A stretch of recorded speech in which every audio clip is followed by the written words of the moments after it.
Welcome back, everybody. It is Tuesday, October 31st. John Arvosis here. Happy Halloween. I've got my Star Trek outfit on, communicator and all.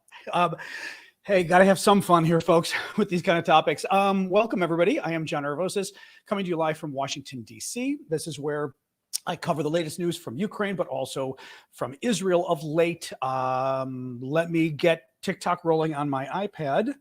And in the meantime, introduce yourselves. Let me 1 second here. Boop, boop, boop. I was having a quick snack before we started, so I didn't quite get the show ready to roll. Thus the reason I'm like 4 minutes late. I am good. 1 second here. Boop, boop, boop, boop, boop. But yes, Sasha and I went to the park today. It was quite nice. I dressed her up as Spock, so it was fun. Hang on. Oh, there we go. So yes, Sasha, I can show you. Sasha had her Spock costume on today, which is very nice. And I had this. We were a Star Trek duo, different eras, but you know, that's okay. Here we go. Live. Excellent. Hey, y'all. All right. There we go. Boom. Flip. Boom. Excellent. There we go. Anyway, hello, all. It's funny wearing these uniforms because, like, you do have to constantly pull them down. You'll see Picard always doing that, and it's because they ride up. You're always having to pull them down. Welcome, TikTok. How we doing? Happy Halloween, everybody. I am in my Star Trek outfit for Halloween, of course. Sash, I'll have to show you. Now that we got more of you guys on, I will get my. Thank you, Conquerunga. I will get my my Sasha picture out. I think this may be the engineering outfit. I forget. And not Kirk. This is from Next Generation. This outfit, I got to tell you though, I found this thing at a yard sale in DC for like $5, and I was like, for $5, for $5, and it fit. I was like, all right, God wanted me to have this. So, yes, this was Sasha's outfit. Sasha was Spock today. Thank you for the gift there, Colonel Mustard. Sasha was Spock today. There are Spock ears that come with it, but she really hates wearing the headdress. She hates wearing stuff on her head, so I did not humiliate Sasha with the Spock ears today. But she's got the Spock shirt, and she's got a little communicator too. Thank you, Martin. It was very funny. It was very cute. Anyway, woo, warm though in this thing. We're going to see how long I handle these. I think it's engineering. Thank you, Jonathan. I'm going to put some air on and see how long I can handle this outfit. It zips up and back, which is really annoying, I must say, but I'll survive. Anyway, welcome everybody. As always, we'll wait a minute or two for folks to arrive, and then we will get rolling. Yes, happy Halloween. Live long and prosper. Actually, I do have to say, I was practicing my live long and prosper the other day, and I don't quite remember if the thumb is against. Oh, thank you, Flower Lady. Very sweet of you. I don't quite recall. Oh, I forgot to put the little thing up for today. I don't quite recall if the thumb is like this or out for live long and prosper. Does he hold it close to the hand or out? Good, interesting question. Is it out? It's a good question. I wasn't quite sure. Okay, Max and Martin say out. Okay, I'll trust you guys. Anyway, very exciting. Thank you, Magical. And as I was saying, the funny thing with this outfit is, I see thumb is in. I knew we were going to have disagreements here. Thank you, 863, and call me, of course. Eladara, exactly. Well, Eladara Americanica or whatever, ALWD. But yeah, the outfit's funny because it rides up, so you're always having to kind of like pull it down. But I will say, it fits really well for a yard sale. Yeah, liar. I love how the trolls are already here. Thank you, Shane. Now, those are the Russian trolls, by the way. Somebody already showed up and said liar. Those are for anybody who's new here, because I know we just started covering Israel in the last, Israel, Hamas, Gaza in the last 3 weeks. We've been covering Israel for a good, since the war, Ukraine, since the war started. So a good 1 year, 10 months now. And we get a lot of Russian trolls. And the Russian trolls are funny because they clearly have talk sheets that they're given. And they use them sort of out of order. Like they don't quite know what to say. So like somebody just came on TikTok and wrote liar. And it's like, dude, I was just describing Star Trek. Like it's a little early to be screaming liar. But and again, it was clearly one of the Russians. Thank you, Super Hornet, because it's classic for the Russians. They literally have their sheet they're given, the Russian trolls, of things they're supposed to say. And they say things like dude and bro a lot too, like bro. So stuff that most Americans just wouldn't say anymore. Thank you, Super Hornet, Sexseed. So it just kind of makes me laugh a little because it's like, liar. It's like, sir, this isn't Arby's. We're talking about Star Trek. Anyway, I am not early tonight. America did not change its clocks back. Because we are a messed up little country, we are doing that next weekend. So that is why you might think I'm early tonight, but I'm actually in America at 6 o'clock. Well, Washington, D.C. Thank you, Tick. All right, guys. So I'm going to get rolling here. Welcome, everybody. Today is October 31st. Thank you, Max. Big holiday in America for Halloween. I'm suspecting for the rest of you. I know France started picking up Halloween a good 20, 30 years ago. So I don't know actually whether you guys do. Do you guys? Thank you, Marie. And who was the other one? Marcy. Do you guys do Halloween in other countries as much? Is it a big deal now in Europe and other places? Thank you, Alex. I don't know, like the Middle East, Latin America, Asia, Australia. I mean, if people, because like in France, they started to pick it up. You know, Callum was saying he's getting people in Scotland coming by. Decently big in Canada, I would think, because you guys are so close. Thank you, Courtney. Or as Goldie Hawn says, you're attached. So, you know. But a thumb is out. Okay, there we go. There we go. See, the thumb is out. Yeah. Yeah, I don't know. I love Halloween. No parties tonight. You guys are my party, just so you know. No Halloween in Israel, not generally. Oh, it's a great holiday because kids dress up and go for candy, but adults get to have parties, and it's quite fun. Australia, it's growing. Good. All right, guys. Thank you, Lizard Person. Let me get rolling. So welcome. I am John Aravosis. Thank you for the eyes, Lizard Guy. The way the show works is I cover the latest news, and then second half of the show, we do question and answer. Typically, I cover Ukraine, but with the war going on in Israel or in the region now, I've been covering both topics because I do think there's a connection between the two. So what I'll do is I will start with Israel, then I'll do Ukraine, then we'll open it up for questions. At the same time, there are ways of supporting my work because I do this full time and I do it for free. So the ways I'm able to do this is not because I'm wealthy, because I ain't. Thank you, Richard and Joe. But it's because of your guys' gifts. Your guys' gifts have made it possible for me to do this show. So please keep them coming. And I will always try to do shout outs on the big TikTok gifts like Mark and Pedro there. Thank you, guys. And I will always also the super chat questions. I will on TikTok. Excuse me. I'm already screwing up. It's like, how many times have I given the spiel and I still screw it up? It's like, it's only been a year and 10 months and I'm still screwing it up. YouTube super chat questions. I will always throw those to the top of the list of questions I answer as a thank you for you guys. All right, let's get rolling here. So let's start with Israel. Yes. Chile is saying, why did they hit a refugee camp? So the big news today out of Israel in the area is the Israelis struck a Palestinian refugee camp in northern Gaza. Actually, once again, I'll show you them. I've got to do a Gaza. I will. Thank you, Annie. Very generous. Oh, that's cool. I haven't seen the Polaroid one before. And thank you. Is that John and user 857? Thank you, guys. I've got to remember later. Maybe mods, if you want to remind me in the chat on Discord, in the mod chat, to do a Gaza map. I need to blow up a larger Gaza map. What rank? I don't think I've got I need to get. Actually, that's a very good point. I need to get the little rank things, the rank insignias for next year. Anyway, northern Gaza. So kind of up here is where the camp is. The Israelis struck a Palestinian refugee camp. Several hundred, actually around 400, and this was from some independent sources, so I trust this. I don't trust stuff coming from Hamas, obviously. They're a terrorist group. But some independent medical sources were saying it looks like there's about 400 injuries. Well, they said injured and dead, which I wish they didn't put it that way just because it's bad anyway. But I'd like to know, is it 300 dead? Is it 20 dead? And again, not to be gross about it, but, you know, it matters. In any case, what is interesting, I mean, there's a lot of details about this attack, and I will tell you guys more about this. But what is interesting to start with, Israel immediately confirmed they did hit the camp, and it was on purpose. This is interesting. Thank you, Adventure. I raised that only because some of the other incidents, like that hospital, that, again, the hospital, most experts say it was now Islamic Jihad. Thank you, Timmy. Palestinian terrorist group whose rocket went out of control and hit the hospital in Gaza. Israel said they didn't do it. in this case, Israel's saying, oh yeah, we did it. My only point is that's interesting. Thank you, Timmy, right? It clearly shows that Israel won't just say no because it's an attack that people might say is a war crime, okay? I mean, a lot of people are saying it's a war crime. That doesn't necessarily mean Israel will say we didn't do it.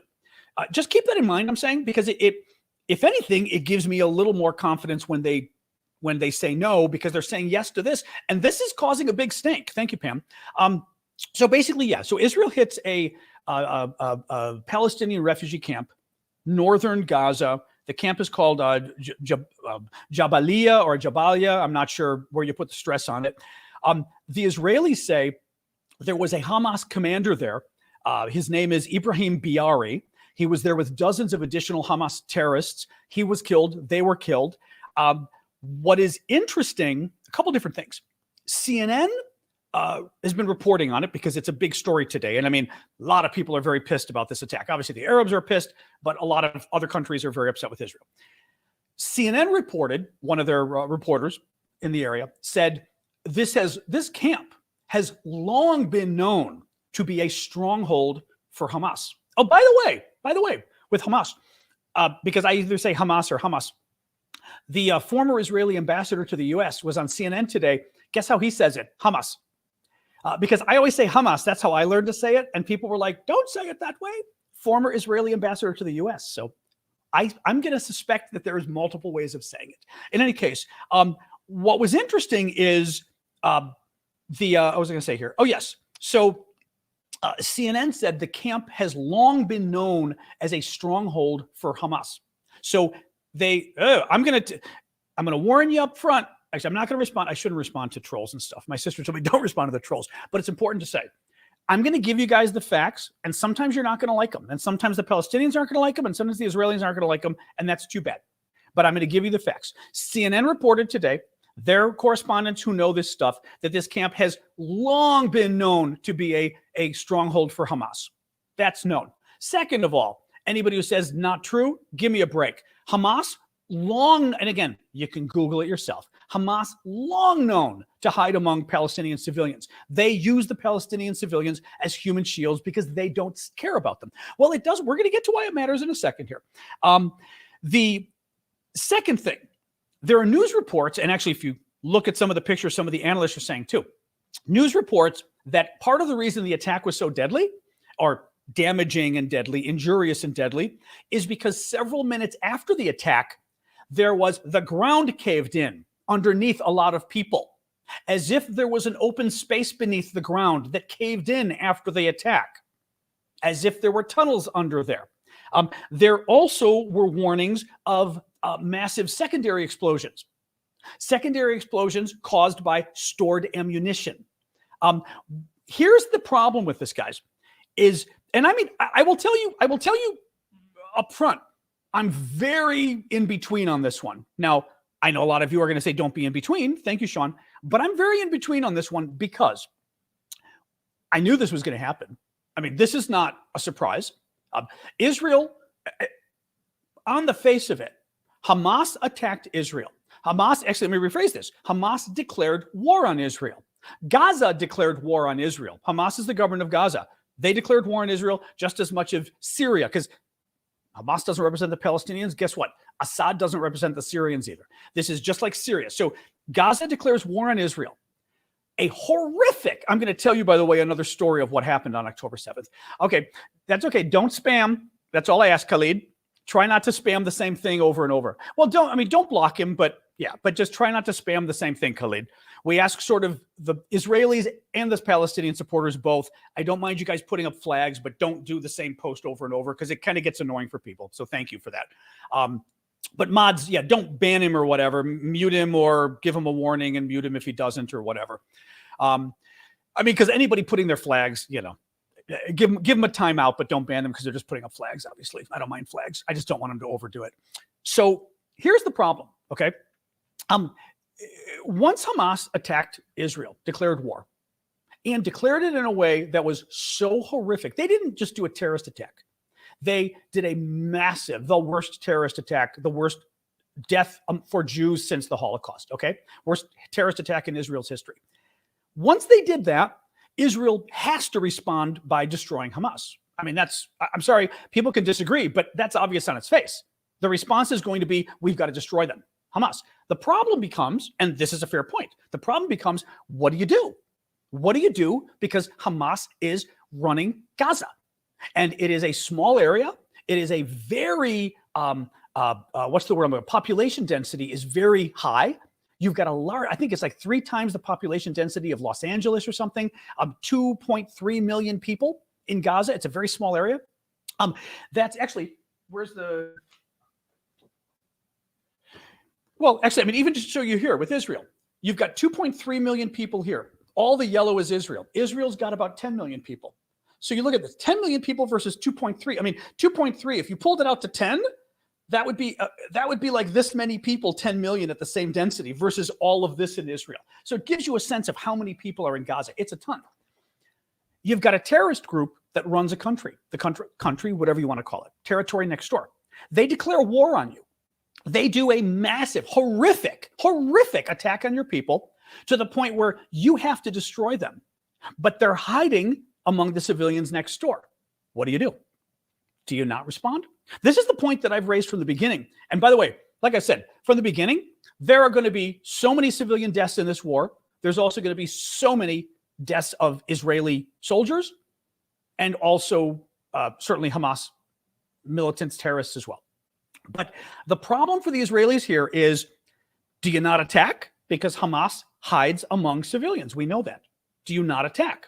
Now, this guy was Biari, one of Hamas's leaders responsible for sending militants to carry out the deadly October 7th attacks. He was accused of carrying out the 2004 attack on Ashdod port, as well as directing rocket fire at Israel and advancing numerous attacks on the Israeli Defense Forces over the last 2 decades.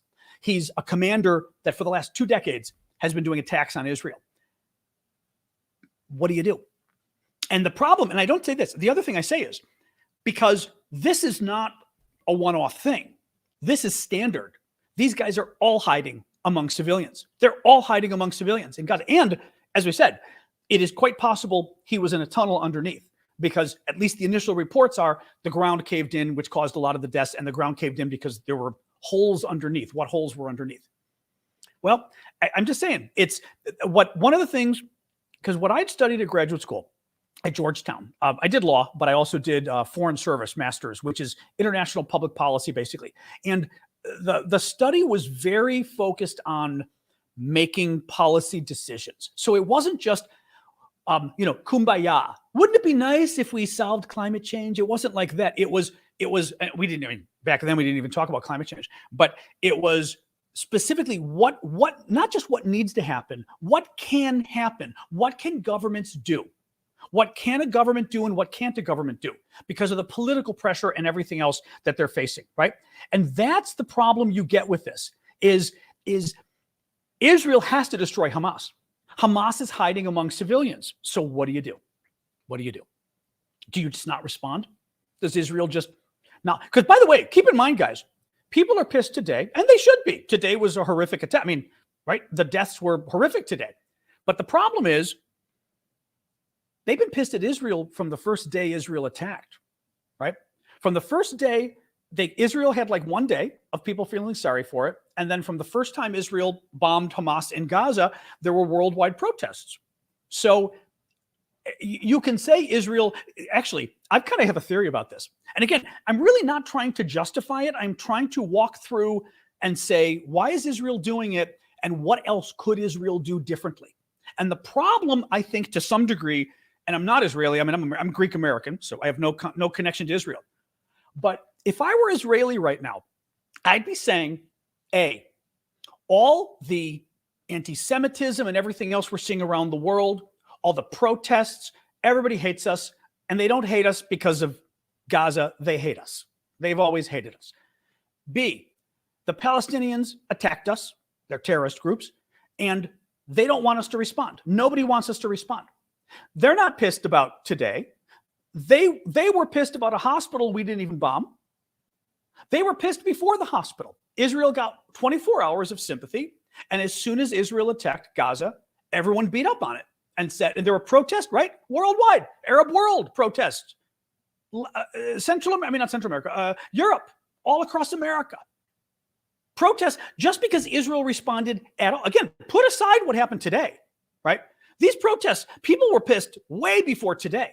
So if you're Israel, you go, there is literally nothing we can do that won't elicit a horrific response from Arabs, from Europeans, from a slice of Americans on the left. They will eviscerate us no matter what we do. So what do? We do nothing, and you can't do nothing. Hamas just declared war on you, right? They just murdered 1,400 of your civilians. You can't do nothing. And anything we do, we will get eviscerated just as much. Thank you, Dawn. So if you're Israel, do you not attack these commanders because they're in civilian areas?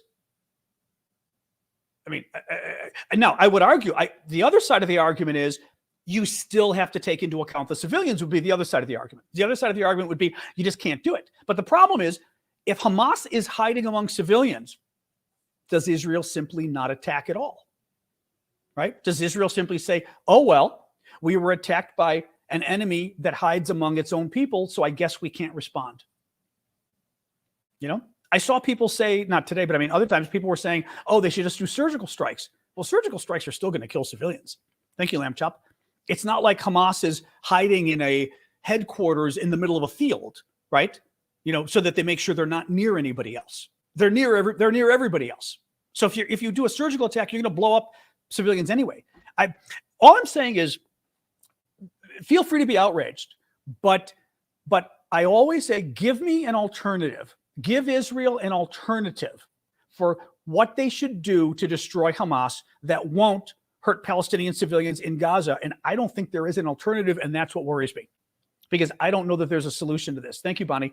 I don't think there's a way around this. Now, one thing that I thought was interesting on CNN today, which I really thought Jake Tapper did a good job on this. CNN's been doing a very good job of presenting, I would say, both sides in terms of the human tragedy. Thank you, Angel. The human tragedy of all of this. They have been clearly, thank you, pediatric nurse, clearly continuing to report the stories of October 7th, the families that still have hostages, the stories of the carnage. Thank you, Lou. But they've also had people reporting in depth on the Palestinian deaths and the Palestinians that are still trapped, and Americans that are trapped in Gaza, or Palestinian Americans that are trapped in Gaza. They've done a very good job. What Jake Tapper did today, I thought was very interesting. He reported on the thank you, Pam and Maggie, and Jack. He reported on the Israeli attack on the refugee camp, and then he interviewed an Israeli, thank you, Jeddah, an Israeli first responder. Thank you, Kim. One of the women, like a deputy of the organization that goes in and rescues people that are in danger. She did an interview. I put it on Twitter. Can't put it on here because, again, you guys could see it. YouTube gets all weird about that stuff. So I could have done it for you guys on TikTok. But basically, she's crying in the interview, and she's describing a young girl, 8, 10 years old. She said she goes 8, 9, 10 years old, something like that. And she said her parents are dead. The parents, I believe, were tied together, dead. And the little girl is there, and her arm has been cut. Okay, I'm warning Deb. Deb, if you're here, Deb gets very upset with this stuff. Anybody who's watching that gets grossed out, I'm going to tell a really gross story. All right? You've been warned. Her arm, the 8 to 10-year-old girl, her arm has been cut off at the elbow. There's no arm anymore. She's bleeding. She's been bleeding for hours. She is still awake, terrified, and having a hard time breathing. She said she went to the girl, and this woman's crying, telling the story. Went to the girl, puts a tourniquet on her arm, but she said she's lost so much blood, it wasn't enough. She said she's terrified, but she goes, but even worse, she has been sitting there for hours. Her parents are dead next to her. Her arm has been cut off, and she is lying there for hours, dying and knowing she's dying. And she said, and she died. She goes, she had, her last breaths when I was there. And what Jake said was interesting. He did not present this as justification for the attack on the refugee thing. He presented it as, this is what is motivating Israel. that you need to understand from an Israeli perspective. This is what they see. This is what this attack was to them. And this is why they are doing what they're doing. But you have to decide whether it's just, whether it's unjust, or whatever. But thank you, James. But I think it is a very important element of all of this is, thank you, Kim, is, and I say this with Ukraine too. When we're talking about Putin, people say, oh, Putin's crazy. And I'm like, Putin's not crazy. Putin's not crazy. And it is important to understand what is motivating the other guy, whether the other guy is your enemy, like Putin, whether it's just somebody you disagree with, somebody you're fighting with. But you need to understand what's motivating them, what's making them do what they do. And if you're trying to figure out Israel, I think it's just too simplistic to think, oh, they're just bad people who like to kill civilians. That's too simple. That's too simple. As always, this issue is horrifically complicated. As always, there seem to be no good answers, but it's a mess. Any case, a little bit more here, a lot of it more here, actually.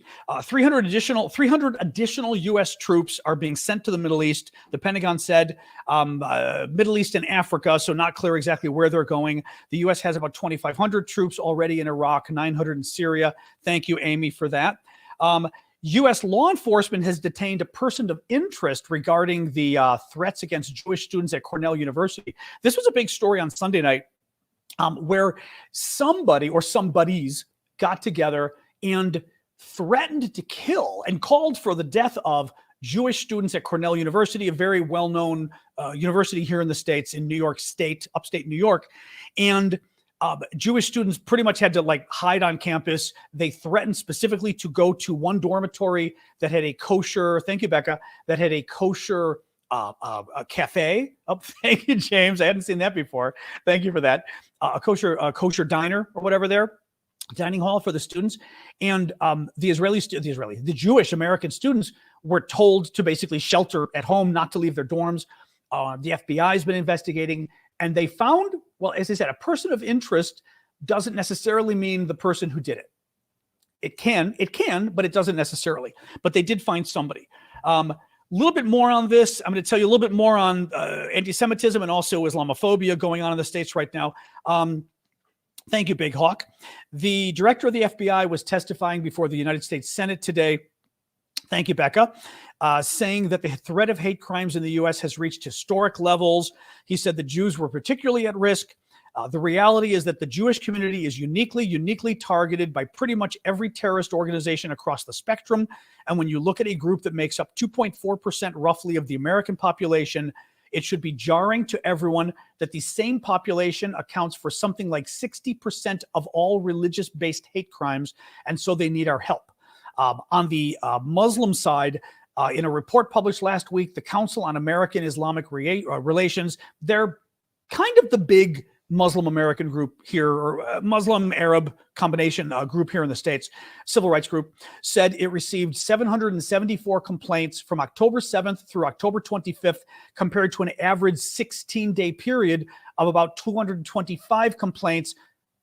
Compared to an average 16-day period of about 225 complaints last year. So the number of complaints from Arab Americans or Muslim Americans has tripled as well. So election stuff for Biden. So the Arab Americans, Muslim Americans, both, I guess, there's sort of subcategories that interact because, for example, Palestinians, a lot of Palestinians are Christians. Well, I don't know if say Arab. Would you say many Arabs are Christians? I don't know whether the Christians in the Middle East consider themselves Arabs. That gets a little nuanced for me, but I do know there are Greek Catholics. I'm Greek Orthodox. There's a lot of a mix. So would there be Christians in the Middle East who are Arabs still? They are still Arabs, though. Okay, that's what I was wondering about. No, I know not every Muslim is an Arab. That's what I was saying. Thank you for the, was it a pumpkin? I saw it, but was it pumpkin perhaps? Okay, so Christians, Arabs. So yes, you've got a mix in terms of Christians and Muslims, etc. The U.S., so I'm saying U.S. Muslims and Arabs combined have been threatening the Biden administration or Biden that if he doesn't basically change his policy, thank you, Danik, of supporting Israel, they're going to tell people not to vote for him next year. Now, that would not be wise for them, but it's still something they could do. I mean, people get pissed off. You don't want to vote for somebody who's pissed you off, even if it's against your interests. Now, Trump, obviously, way worse for Arab Americans and Muslim Americans than Biden. That's clear. Trump, just as big a supporter of Israel, if not more. Trump has already said he's going to have another Muslim ban. Thank you, Elizabeth, when he comes in. Trump has also said he's going to deport any Arabs and Muslims who are supporters of Hamas, like verbally. Anybody who's here from abroad who isn't American, if you even vaguely, support Hamas or support the Palestinians, he's going to try to deport you.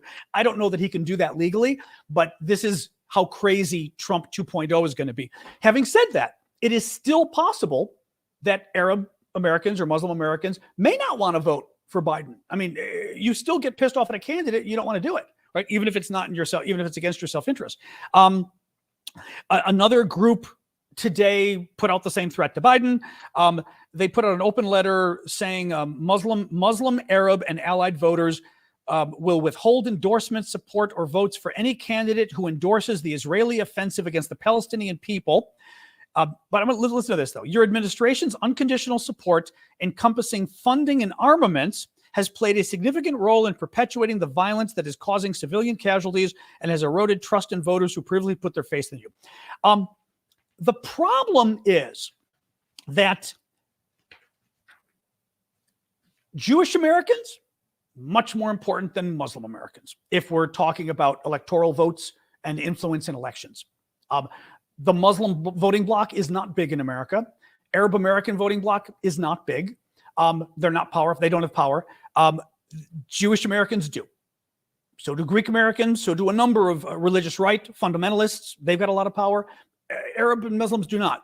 The one place they might have power, however, is in the state of Michigan. The state of Michigan, there is a very large Arab American and Muslim American community, a very thriving Muslim American community. Mosques, we have mosques anyway across the country, but very much so there. There, maybe they could, they might be able to make an influence there. Thank you, Becca, in Michigan. So I'm not going to downplay that. The only thing is, what you don't see discussed in this discussion is, and I actually had a poll, I didn't bring it up. I've got a poll I put on TikTok today. The support for Israel is like 5 times the support for Palestinians in America. I mean, hugely more supportive. Your Muslim Americans might be able to cause damage. Jewish Americans and supportive of Israel can cause a lot more damage than Muslim Americans can to Democrats or Republicans or whomever. And if we're going to talk about extortion or whatever, thank you, Kronos, for well, it is electoral extortion, but hey, it's what you do for elections. Thank you, Eddie. I mean, I'm not going to oppose it because I've done it on gay rights stuff. But if you're going to sort of participate in sort of extorting elections, then you better be aware of the power of the other guy. And again, the other lobby has got a lot more power and can do a lot more damage than this lobby, which is something Democrats are going to be afraid of what Arab Americans might be able to do in Michigan. But in the end, they're not going to be able to do nearly as much damage as folks who support Israel because they're a much bigger group. So, and there's much more money and wealth there too. 70% of Jewish Israelis now say Netanyahu needs to resign at the end of the war. And it's also a significant increase from where it was right after the attacks. Now, my suspicion there is typically after you have something like the huge attacks that happened on October 7th when all the Israelis were killed, typically with something like that, the country kind of rallies around the leader, even if they didn't love the leader. George Bush, the son, George Bush, the father, I should say, the better George Bush, but the original George Bush back in 1989, 1993, he was not very popular. But then we had the Gulf War. That was the good Gulf War when we invaded Iraq to liberate Kuwait, and we did. And Bush's popularity was very bad. It jumped to 90, I believe it was 91%. His popularity jumped to, amazing when he invaded Iraq to liberate Kuwait, and he did. But within a year or year and a half, I think, after the invasion, it wasn't very, the invasion was 1991. The election was the end of 92. So a year after, we invaded in March. I want to say, it wasn't the first Gulf War. I think we invaded in March. Whichever it was. That was the second. I don't even remember now. But it was about a year and a half later, Bush lost the election because he wasn't popular anymore. So you do have a rally around the flag effect when a horrific event happens, but then it goes away. Netanyahu might have gotten the bump at the very beginning. He doesn't have the bump now. What is interesting is that people are saying when the election, when the war is over, this war could go on 10 years. This war could go on 10 years. So, who knows? The White House, so humanitarian aid. The White House says 66 trucks of humanitarian aid have entered Gaza in the last 24 hours. Thank you, Wayne, for that. With dozens more cleared to deliver. Secretary of State Blinken is working towards, thank you, James, is working towards having 100 trucks a day of humanitarian aid get in. That's really the bare minimum that aid organizations have been saying they need in Gaza. Israel has allowed supplies to enter through the crossing with Egypt. So Israel's on board. Almost 60 trucks a day are now permitted to enter. Blinken said the system set up at Rafah, Egypt, there on the Egypt. Basically, again, to remind you, you've got Gaza down here. So one border is with the sea. One border, northern border, Israel. Eastern border, Israel. Southern border, Egypt. So both countries, Egypt and Israel, have a say, obviously, in who can cross the border. Blinken says the system set up at Rafah, Egypt, right on the border with Egypt, allows the trucks to be verified by Israel as well as by the Egyptian authorities. So basically, they set up a system on the southern border with Egypt where the Israelis and the Egyptians can check the trucks because neither of them loves Hamas. I mean, Israel obviously doesn't, thank you, Joe, but the Egyptians hate them as well. People sort of don't realize this. It's not talked about much, but when they talk about Gaza being an open-air prison, there's two people who are responsible for, the sort of closing the borders of Gaza. One is Egypt. One is Israel. The other is Egypt. Egypt has had the border closed for 17 years now, as has Israel. But both of them have closed the border because both of them hate Hamas, because Hamas is a terrorist group. And the Egyptians have their own fear of Hamas because it's closely aligned and related to the Muslim Brotherhood, which is a longtime sort of bad terrorist group in Egypt. So in any case, both groups have agreed, Egypt and Israel, to inspect the vehicles, which is great. But there were, I know what it was. There was another thing. Thank you, Kronos. Another aspect of this. 81 Gazans were supposed to be allowed through the crossing tomorrow. Thank you, Macab, in order to be given hospital treatment in Egypt. And for some reason that got held up. And I don't know why. But that hasn't been going anywhere.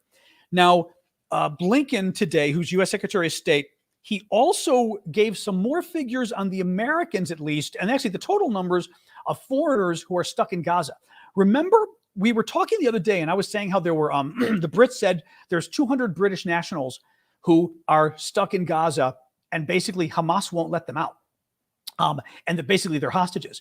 And I was saying how we had not been hearing much in the U.S. we hadn't heard anything in the U.S. about our people stuck in Gaza. Well, Blinken says there are 400 Americans and their family members, meaning there's 400 Americans, but a number of their family members aren't American is what this means. So 400 Americans and their family members who are stuck in Gaza. The total is 1,000 people. So you got 400 Americans and their family members makes up 1,000 people that are stuck in Gaza. And the total number stuck in Gaza is 5,000 more. So beyond the 1,000 Americans or related to Americans, 5,000 from other countries, from third countries, are stuck in Gaza. That's 6,000 people. And keep in mind, Hamas isn't letting them out. Hamas has been holding them as hostages. We don't hear about it, but I think we're not hearing about it because there's still concern that if they make too much fuss about it because they're trying to negotiate the release of these guys. But this goes way beyond the hostages. The hostages are not just the 234 or whatever the number is now. It goes way beyond that. It goes to basically 6,000 and plus hostages. All right. That's what I've got for Israel. We're going to jump in with Ukraine next. And then afterwards, we're going to do questions. The way I will say this one more time, since somebody got, what was there? Okay. You just muted somebody asking there are more hostages. I'm not sure that quote was fine. Whoever on TikTok just did that. Unless they wrote something else, that comment was okay they put there. Maybe check out who that was. Thank you, Dr. Prince. But see who that was, because that person was okay. All they said was, wait, there are more hostages, which I was going to explain why they might be confused about that. So the reason you might be confused is we've got 239 or so hostages that Hamas took, but then you've also got 6,000 foreign nationals in Gaza that Hamas is refusing to let leave. That makes them hostages. The Brits have already called them hostages, and they are hostages, but they're not hostages who are being held at gunpoint underground like the 239, but they literally have 6,000 foreign nationals that they're refusing to let go. They're hostages. All right. So before I jump into Ukraine, and then we will do we'll do Q&A afterwards. Really quick pitch for my work. I do this full time. I do it for free. Thank you, Kronos. And I'm always kind of hitting you guys up to help out because I am not independently wealthy, but I've been able to do this show for a year and 10 months now, actually, since the war in Ukraine broke out, March of last year, because of your guys' gifts. Your guys' gifts make it so that I am able to pay my bills, and it allows me to be able to do this all day. So I appreciate that. Please do keep the gifts coming. Gifts on TikTok, gifts on YouTube, and you can also do memberships. I always just kind of like to throw it out there, but there is like a monthly membership you can do if you as well on TikTok. There's a TikTok subscription you can do. You see the folks that have SNN next to their names. Maybe some of you write a little comment so people can see you on TikTok. You've got the monthly subscriptions on YouTube. Susan's anybody who's got a green name on YouTube, like Susan, and scrolling up here today. Are our green folks here today? Thank you, Vlaret and CBV. Oh, there we go. Susan. Yep. Maybe it's just Susan today. Susan, you're alone today. That's okay. I don't mind. But we've got like Susan today. I'm trying to grab a little. Here we go. Let's see if that'll do it. Oops, sorry. Thank you for the gifts. There is Israela. That's an interesting name. But you can do it on YouTube. You can do it on Ko-fi. You can do it on Discord. The Ko-fi link. Oh, I didn't put it up here. Sorry, guys, I totally spaced out. Nobody complained. Usually you guys complain. I had my list of topics and I didn't see you guys. Sorry about that. Oops. Oh, Jesus Christ. Hang on a second. Although I can go and deal with it afterwards, I guess. So we've got like crazy people out here. Thank you, Gino, as well. Oh, I was going to say, yes. So anyway, if you can help with that, so I'm typing something on my computer really quick. If you can help out with some of that, I would appreciate it with the various gifts because it would help me a lot. So hang on a second here. I'm just looking for something really quick on my computer, and then we're going to do Ukraine next. Beep, beep, beep, beep. Here we go. One moment. Beep, beep, beep, beep, beep. Where is this? More. Sorry, there we go. Sorry, guys. I'm trying to block a troll. It's taking me a second. These are like the little things because the mods are able to do it, but the mods aren't able to do everything. So sometimes I actually have to go in to block the trolls myself, which is fine. But I don't like some of their, like when they're spamming stuff, I don't like the spam sitting there the whole time. So there we go. Now I'm feeling better. Beep, beep, beep, beep, beep, beep. Okay. All right. Let's jump and do Ukraine. Oh my God. And then we had one person who's, I have a serious disease. I need $750,000. Like, I don't think you do. I do not think you do. Anyway. All right. Let's jump to Ukraine. So, hold on. Last little thing. I'm going to delete the post comment or the troll comment. The person who needs, 750,000 euros. Sure you do, Mary. Sure you do. Here we go. Report comment.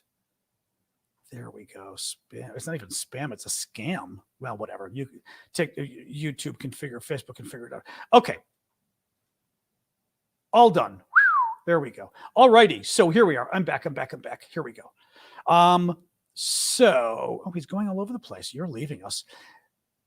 Ukraine, day 614. I know I could use $750,000 too.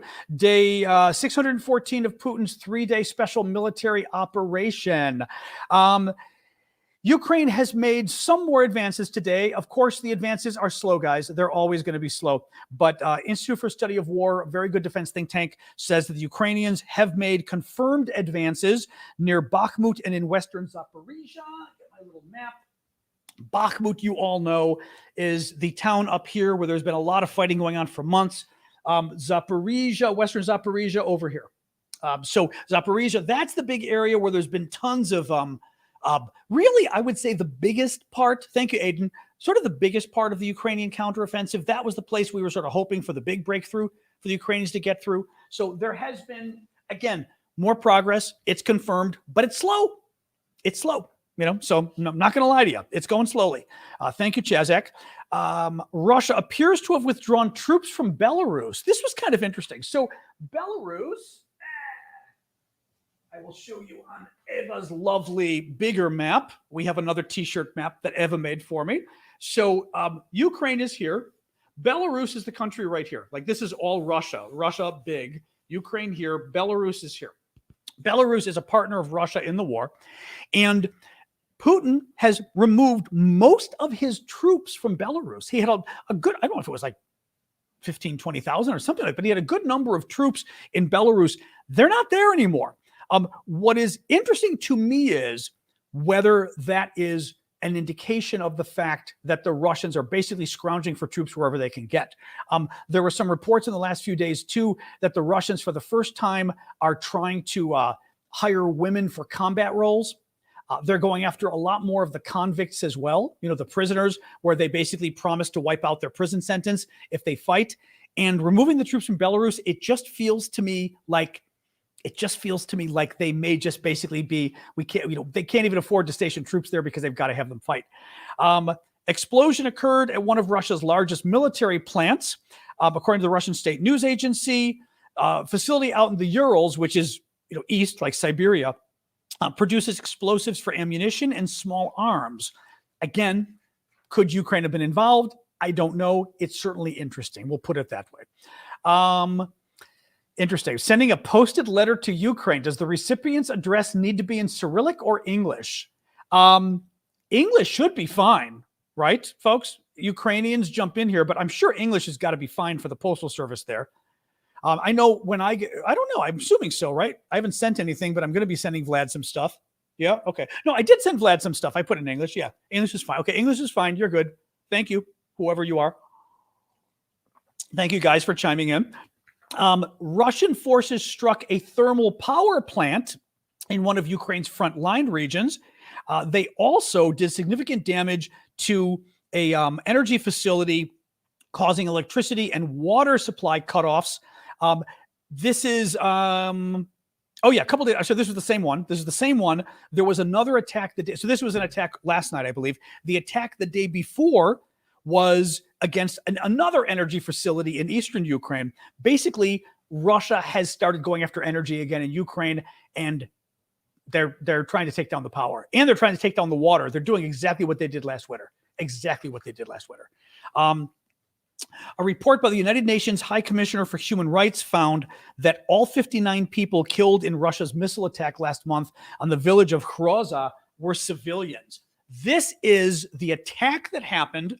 Remember, out here in Kharkiv, I want to probably around right here where my finger is. So Kharkiv province, sort of southeast of Kharkiv, the town itself. And this was the attack that the Russians did on a pizzeria because it was a funeral for a service member, for a Ukrainian military guy who died. And they were doing a funeral service or a memorial service there. And the Russians blew it up, killed his wife, killed his son, killed 59 people. The United Nations investigated and found that all 59 of the dead were civilians. Not a single military person was killed. That's pretty bad. The European Union is discussing the adoption of a 12th round of sanctions against Russia. According to Bloomberg, it would target $5.3 billion as a B dollars worth of trade. The new package would include export restrictions on welding machines, chemicals, and further technologies used for military purposes. And one of the primary goals of the package would be to target Russia's ability to circumvent existing sanctions by doing business through third-party countries. The European Union is sending $354 million in aid for reconstruction of infrastructure, particularly energy infrastructure in Ukraine. Ukraine is protesting a decision by the delegation of the European Union to Russia that is organizing, this is kind of crazy. So the EU delegation to Russia is organizing a festival of European film this year with the Russians. It's taking place next month, actually in a couple of days, November 1st to November 15th. under the slogan, Cinema Unites, like cinema unites us all. They canceled this last year because of the invasion, and the Ukrainians are rightfully asking, going, okay, if last year the Russians were too gross to hold the festival with because they were killing Ukrainians, why is it okay to hold it this year when they're still killing Ukrainians? The Russians are doing it. The EU is doing it, I should say. Thank you, Addie.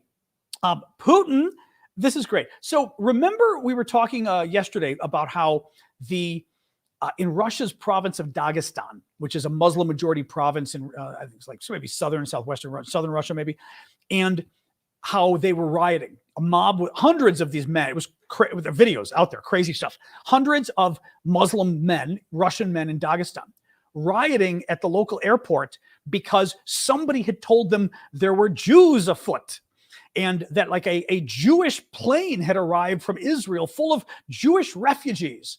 Because of course, and these idiots believed it. Because of course, Jews are going to flee Israel, and where are they going to go? They're going to go to a Muslim portion of Russia. I mean, thank you, lizard person. There's zero chance of this happening. But nonetheless, these idiots believed it. They rampaged through the airport. They rampaged through a hotel and went to every door of the hotel and made people show their passports. They then stopped everybody in the airport who they thought looked like a Jew, including an Uzbek guy who they wouldn't believe he was Uzbek because he didn't speak Uzbek. And he's like, I'm Uzbek, but I was born in Russia. I don't speak Uzbek. They thought he was Jewish.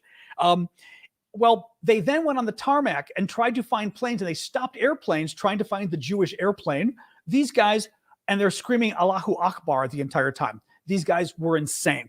Well, Putin let them get away with it, basically. The Russian officials didn't do much. Eventually, the local Russian officials got involved, but the national didn't. Finally, as of yesterday, it looked like the Russians were starting to arrest some of these people. Well, now Putin is saying, listen to this. Putin is saying that Ukraine did it. It was all Ukraine. Ukraine tried to instigate pogroms in Russia with the help of the West. So these mobs of hundreds of Russian Muslims rampaged in Dagestan trying to hunt Jews because Ukraine and America somehow convinced them to do this, because we all know how much Russian Muslims love Americans and love Israelis as well. No, Ukrainians, I should say, as well. Typical. I mean, also, if I were Israel too, not a very nice response. I mean, if you're Israel, or frankly, anybody who cares about these things, the response should be, this is horrible. It should never happen, right? We're going to do X, Y, and Z. Anti-Semitism is never, or whatever is never allowed, right? But doesn't say that. He says, oh, it was Ukraine. Of course, if it was Ukraine, then he means it was the Jewish president of Ukraine who instigated pogroms against Jews in Russia, right? Sure he did. If you want to know who I am, go to my profile, click the link, and my LinkedIn is there, and you will see all about my education and my employment, and it will make you just wowed. There we go. What do we got? One more story. This was interesting too. Okay, and then I knew the news was going to be long tonight, but there was a lot of stories. A monument to Russian writer Alexander Pushkin was dismantled in Zaporizhia, so southern Ukraine, as part of Ukraine's ongoing de-Russification process. One thing that's been very interesting about this war in Ukraine is the Russians, they claim they invaded to protect the Russian minority and this kind of crap, except that they've been blowing up the Russian minority left and right, and the Russian minority can't stand them now. But one thing that has happened now as a result is, because they were trying to protect the Russian culture and this kind of crap, the Ukrainians can't stand the Russians now. And they've now been de-Russifying Ukraine in terms of the culture, changing the street names that are based on Russia. In this case, taking down a statue to a Russian writer, because again, they're like, why are we highlighting Russia? Like, right? Basically, I'd be curious why the statue went up. I'm going to guess the statue might have gone up during the Soviet years, possibly. But a lot of this stuff is Soviet era. But Russia has caused a long-term problem for itself because it turned Ukraine in now to a deathly enemy. Thank you, Timothy. It turned Ukraine into an enemy. And into a cultural enemy when these people viscerally hate these guys now. So not good for Russia. All right, so we will do our questions. The last little thing is we've got a number of auction items you guys should check out. I do auctions every week of really cool stuff from Ukraine. 50% of the winning auction bids goes back to Ukraine. We use it to help the military. We use it to help civilians. We've bought camouflage, or we've actually made camouflage nets for the military, drone parts, drone trainings. We've gotten Christmas gifts for children. We've done all sorts of different things, food for children. Thank you, Renvox. And I want to show you a couple of the stuff we've got. Thank you, Nicola. It's on our Discord community, discord.aravosis.com. The auctions end every Wednesday. The auctions are ending tomorrow, different times throughout the day. You have to kind of go into the auction and click the end time, and it'll show you what time it ends. But to show you some of the stuff we've got, my sort of the most popular item this week, which the Russians really hate this, it's an Azov battalion military patch. It is unused. It's new, but I'm told it's a real patch, meaning it's the actual kind of patch they wear. It's nice because it's got an extra patch behind it, so you can basically sew this onto something and then attach it as a patch if you want. Of course, you can just sew it anyway, but it's really pretty. It's got it says Azov on the top. It has their symbol. It has Crimea. That's the area of Crimea on the bottom there. And the Azov guys are they were 1,000 of the 2,000 Ukrainian troops who held out at the Azovstal steel plant for 2 months against 14,000 Russians. So big deal. These guys are beloved in Ukraine now. Thank you, Kronos. But this patch is really cool. Don't have too many of them. I've got very cool Christmas ornaments that were hand painted by this woman in Ukraine. We know, a Ukrainian artist. And she just makes like beautiful Cossack traditional family. And again, hand painted. And honestly, I like these because they're plastic. So they're not going to break. Because I've got some of the, glass Christmas ornaments, and it's a disaster. But these are really neat. And she wrote on the back a Christmas greeting in Ukrainian, and the town she's from, it's like oh my God. I'm trying to Vlizhnyoki, I believe, 2023. So very nice, but they're really pretty. And as I said, hand painted, very cool. So we got these, as I always say, with a caveat, allegedly, definitely purchased in Ukraine, allegedly a piece of a Russian tank that has been turned into a little keychain bauble that goes on the keychain. Is it real? I don't know, but it might be. But there you go. The Ukrainians claim it's real. So that's very cool. And actually, I'll just show you one more thing, because this is, and I don't have too many of these left, actually. Oh, I forgot I had the mug this week, too. I haven't even been showing the mug.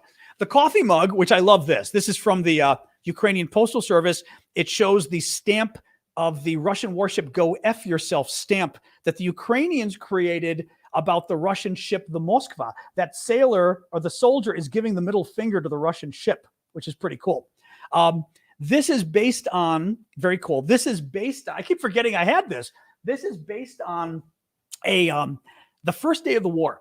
That Russian warship goes to Snake Island in Ukraine and demands that the Ukrainian, there were like 13 or something, the Ukrainian troops on the island surrender. And they literally said, this is the Russian warship, Ukrainian troops surrender. And the Ukrainian commander or whatever gets on the thing and says, Russian warship, this is Ukrainian commander, Russian warship, go F yourself. But he doesn't say F. He says in Ukrainian, go F yourself. The Russians get pissed, invade, bomb, etc. We thought they died. They ended up getting captured, and most of them did get released, which is good. I don't know if all of them got released, but most of them did. Well, the Ukrainians, 6 weeks, because the Ukrainians are nothing if, by the way, any of the Israelis here, we've been saying the Ukrainians are like turning into Mossad as far as the just like boom of them, the smart, the intelligence of using things, also the revenge aspect. 6 weeks later, what did the Ukrainians do? They had developed their own cruise missile, shot it at the same Russian, this was the Russian flagship. This was the most important Russian ship. They shot it at the Russian flagship and sunk it 6 weeks later. So they then did a stamp. And I have a fridge ornament too. This is a refrigerator ornament that gives you a better sense of the stamp. They did a stamp showing the ship and showing a Ukrainian soldier giving the middle finger to the ship. This is a fridge magnet, but it's an actual Ukrainian stamp. Imagine the Postal Service doing a stamp with a soldier giving the finger to the Russians. They're so... they just crack me up. There's some, maybe, I don't know if chutzpah is the word I'm looking for. We use that word in English too, chutzpah. But there's something just like, boom, about the Ukrainians. Cracks me up. Anyway, all right. We've got other stuff. I'll put it aside for now, but do check it out. It's cool auction stuff. I do have something. I'm only auctioning one of the magnets right now. I do have some more that we'll be auctioning in the future. Yep, the Neptune missile is the cruise missile. I do have more in the future that I'll be auctioning off, but there's one there right now. But do go check it out, discord.aravosis.com. All right, guys, let's do questions. Nicola says Ukraine is doing poorly considering all the help. Why is that? Nicola, I think, well, actually, okay, I don't think that was a bad question. Okay, whoever banned Nicola, bring him back. All right. If that was his only question, that was an okay question. He was being friendly. I don't think he was a troll. Please bring him back. So that's not a bad question. The issue is, obviously, I mean, Ukraine is going slowly. I wish Ukraine was doing better. I would argue that the reason things are going so slowly for the counteroffensive is because it started too late. And it started too late because NATO dragged its feet. From the beginning, the US, France, Germany have been terrified of Vladimir Putin. And we've been afraid of standing up to Putin, of making Putin angry. So from the beginning, Poland wanted to offer MiG fighter jets to Ukraine. We said no. The US didn't want to give Patriot missiles to Ukraine. Oh, Putin would get mad. We didn't want to give HIMARS to Ukraine. Putin would get mad. Then we finally decided to give Ukraine some HIMARS. We gave them 2. The next month, we gave them 2 more. I mean, like, la, la, la, la, la, right? Tanks? Oh, we'll never give Ukraine tanks. That would be horrible. It took until January of this year for us to decide on the tanks. They only got our tanks last month, September. Fighter jets. Took us until May of this year to agree to give the Ukrainians fighter jets. Took us until September to begin the train. Was it September to begin? No. The training began like a couple of weeks ago. The training finally began. We hope Ukraine will get the jets by next summer. All of this got dragged out. And the Ukrainian tanks, I mean, the European tanks, the same thing. The European tanks, no, until January of this year, Europe finally agrees, and the tanks have been coming in slowly. They still don't have all the tanks from Europe. Because of this, Ukraine's counteroffensive had to be delayed because they had to wait for the weapons and the training for the weapons.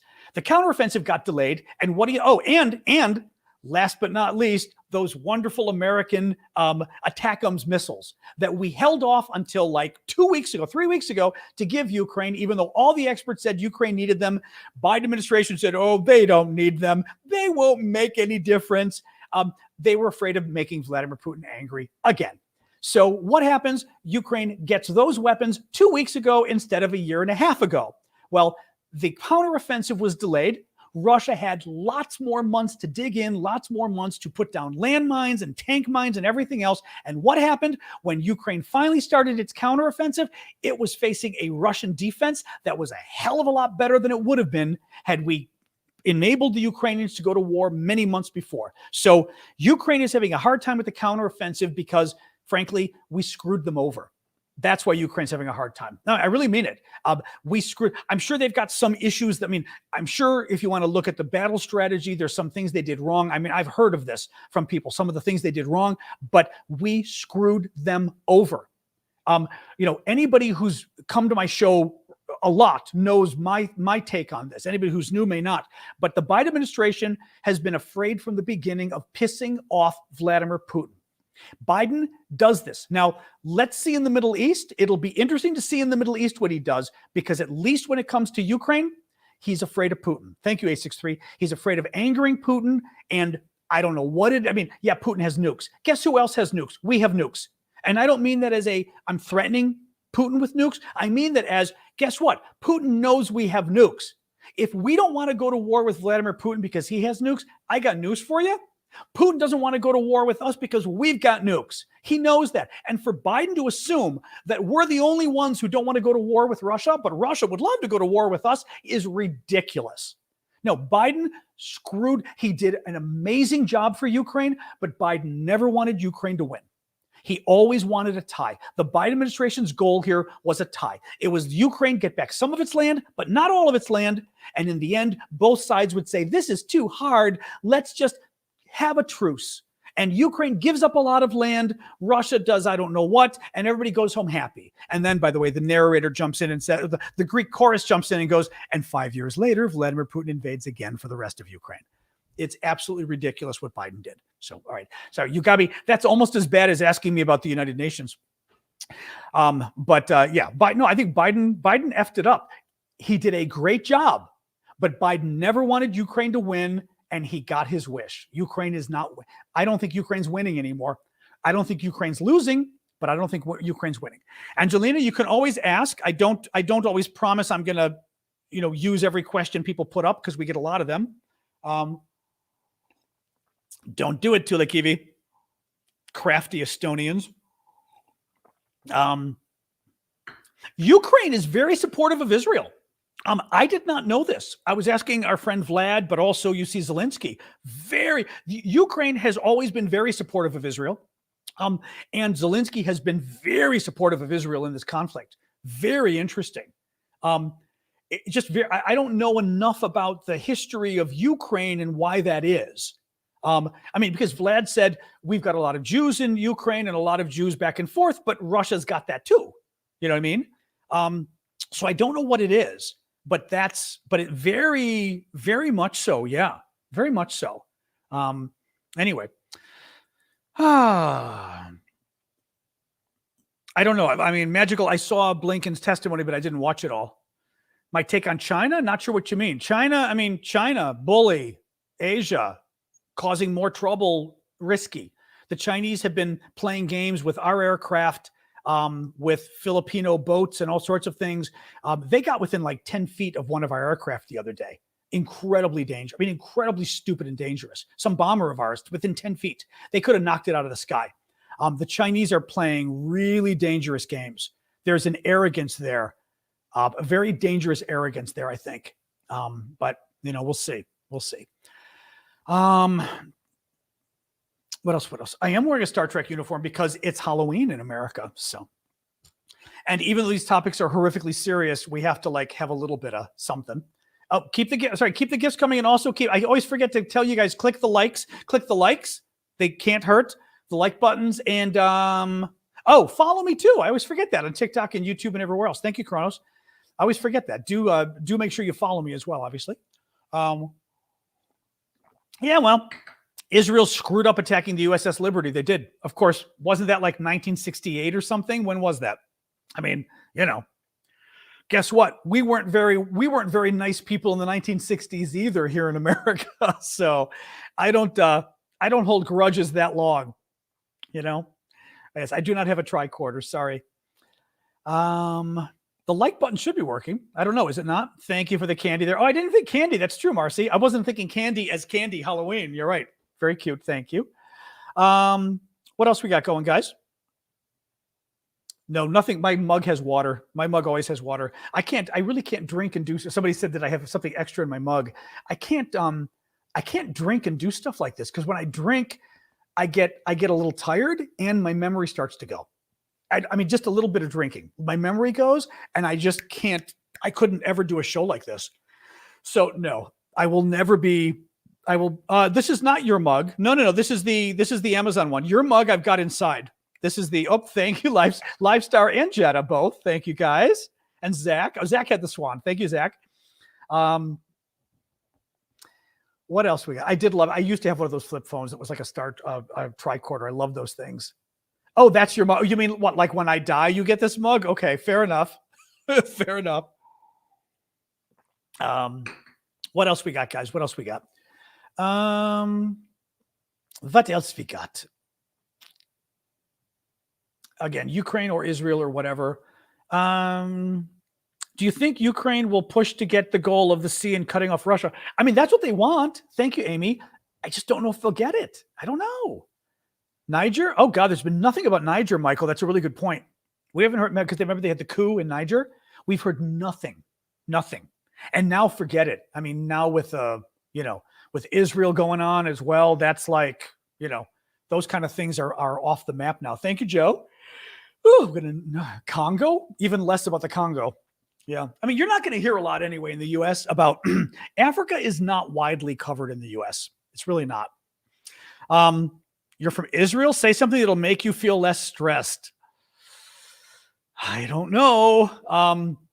I don't know. I also can't even tell you anything cute or funny because I can't speak any Hebrew. I was going to say something funny in Hebrew, but I don't know Hebrew. Less stressed. I mean, it's hard. The one thing I would say, look, if you're Israeli at least, the one thing you can take, and this is something that I think, well, I mean, I know shalom, of course, but the one thing that I say is important for Americans, but also Europeans or anybody to understand. And you may not like it, but it's important to understand. The U.S. is like this with Israel. Now, not everybody feels that way, but the overwhelming majority do. Thank you, Paul, for the live star. The overwhelming majority do. I did actually I pulled up a poll that was taken a few days ago, and I did a TikTok video on it. Let me give you some of the poll numbers. No, it's just one poll, but it's interesting. Hang on a second here. Where is this? Here it is. Let me get my glasses. Oops, where are my glasses? Where are my glasses? Well, I may just, my glasses are under here. I still had my glasses on wait. My glasses were still on my shirt when I put on my Star Trek outfit. Listen to this poll. And again, I'm not trying to sell you on it. I'm telling you what the facts are. And it is important in terms of understanding what America does and will do and whether we will continue to support Israel. It also goes, the earlier story I told you about the Arab Americans saying Biden better stop supporting Israel or they're not going to vote for him. You've got to understand where America is in terms of support for Israel. Let me read these to you. All right. Thinking about recent events, would you say your sympathies lie more with the Israelis or more with the Palestinians? With the Israelis, 48%. With the Palestinians, 10%. About equal Israel and Palestine, or Palestinians, 26%. That's interesting, actually. The equal is pretty interesting. Not sure 15. But Israelis, 48%. Palestinians, 10%. Okay? Next question. Actually, a couple questions here. Do you approve or disapprove of the U.S. sending weapons and military supplies to Israel following the Hamas attack? Strongly approve, 33%. Somewhat approve, 36%. Thank you, Zach. Somewhat disapprove, 16. Strongly disapprove, 14. So the disapproves are 30. The approves are 70. Okay? Do you approve or disapprove of the U.S. sending medical supplies and other aid to Palestinians in Gaza? This was quite good, though. Strongly approve, 36%. Somewhat approve, 37%. That gets you to 73% or so. Somewhat disapprove, 16%. Who the hell could disapprove of sending humanitarian aid? Strongly disapprove, 10%. You're like, what? You're like a monster. But the disapproves were only 27%, right? So huge support in the U.S. for giving humanitarian aid to the Palestinians, which is interesting. How important would you say the protection of Israel is as a matter of U.S. foreign policy? Very important, 44%. Very, okay? Somewhat important, 39%. Right there, you've got 44 plus 39, 83%. Say it's important for the U.S. to protect Israel. Not very important, 11%. Not important, 6%. So the not importance are around 17%.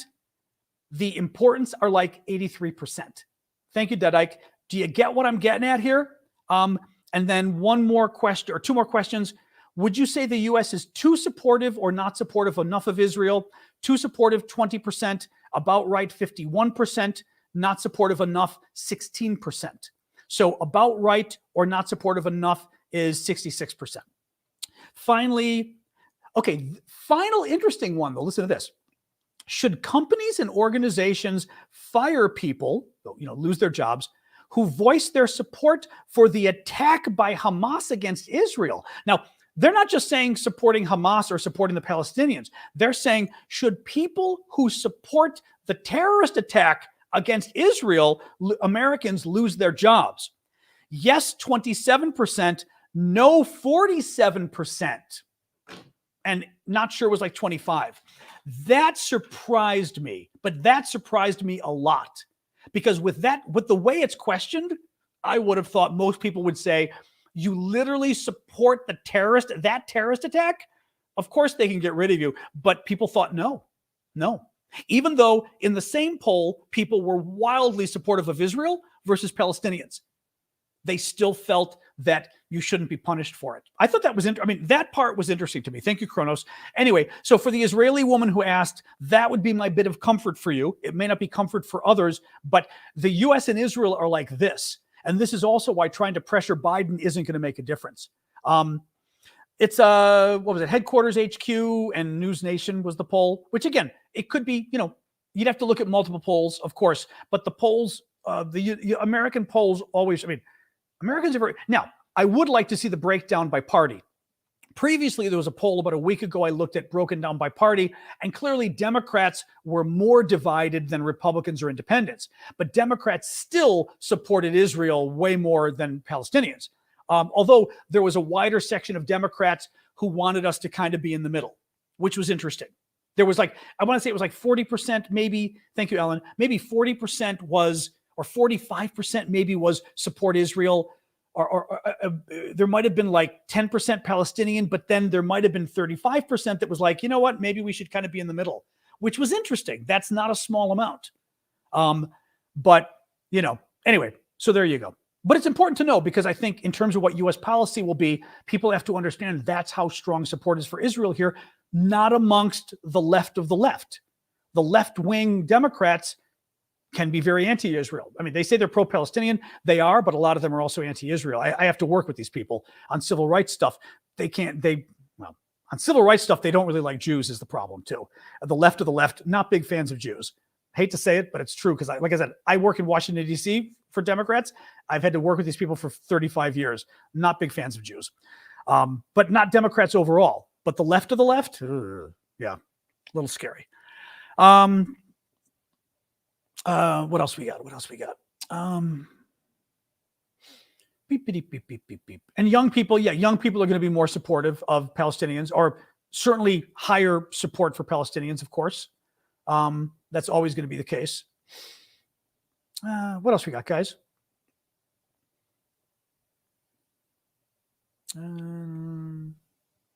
There were more of the Houthi or whatever attack against Israel. They shot down more drones or missiles or whatever coming in today. Well, the young is interesting. Somebody said, user says, why young? The youth thing is interesting. I was thinking, actually, a couple different things. I'm still working on this theory, because you guys always ask, why is the U.S. so supportive of Israel? And one of the things that sort of hit me yesterday, which I told you guys, was people of my generation grew up hearing the news about all of the Palestinian terrorist attacks against the Israelis, but also Jews worldwide, right? We heard about the Olympics. I was too young. I remember it happening, but I didn't know much about it. Palestinian terrorists took the Israeli Olympic team hostage in Munich and then murdered them all. It was at the Olympics. It was, the Olympics. And by the way, back then, the Olympics were a much bigger deal than they are right now. The Olympics kind of happen all the time, and they're a little boring, to be honest. Back then, it was only every 4 years. It was a big deal. People don't know about that. Argentina, I actually Googled it again to get the news. It wasn't a synagogue. It was a cultural center in Argentina that Iran and Hezbollah blew up in the 1990s, killing 80 people. 2 years before, they blew up the Israeli embassy in Argentina. Airlines, my God, airlines getting blown up and hijacked and everything else by Palestinian terrorists. The news was nonstop. That's what my generation got. The generation today, I think, the last 20 years, most of the news has been about the Palestinians, but not Palestinian terrorists. It's been about the Palestinians getting a bad lot and the Israelis being really mean to them. That's been the news. And if you look at the last 20 years, you've got Ariel Sharon all the way up to Netanyahu. You've got some good guys thrown in, but you've had some really shitty Israeli president or prime ministers that had been kind of nasty. And guess what? That perception, I think correctly, if you consider who the prime ministers were, went out to the world. Israel's being kind of a dick, and the poor Palestinians are getting shat on. you've got, and the Intifada and everything else. But my point is, that was the news for young people. Young people did not grow up with what I saw. They did not grow up with knowing about just how much people have been trying to kill Jews. And mind you, I'm certainly not World War II, right? World War II was like way before my time, but at least I knew of World War II. There were lots of World War II survivors among me. So World War II was more a reality for me as well. Whereas now World War II was 80 years ago for you guys, So I think that's part of it. The other thing which I thought was very interesting, and I wanted to mention this again to you guys. We were talking, I called a Jewish friend of mine last night because I was like, okay, am I crazy or what? We were talking last night about Netanyahu, the Israeli prime minister, and I really don't like him. And I think maybe somebody who is Israeli asked us, why don't you like him? And I mentioned, I just find him, I don't know, I don't trust him. I just don't trust him. And people were trying to guess words of why. And somebody said, and I said, I can't really find the word for it. And somebody said, he's sneaky. And I said, well, sneaky I might not use because that sounds a bit anti-Semitic. And the person, honestly, she goes, I don't mean to be rude, but why is that anti-Semitic? She was kind of offended. What did I do? Why is that anti-Semitic? And I said, well, because it plays into this stereotype of Jews being, crafty and smart and sneaky, and they're trying to, control everything and this kind of stuff. And a bunch of you jumped in and went, oh my God, I've never heard that. That's horrible. And it kind of blew my mind that there were so many people who had never heard about that they were not familiar with that being the stereotype.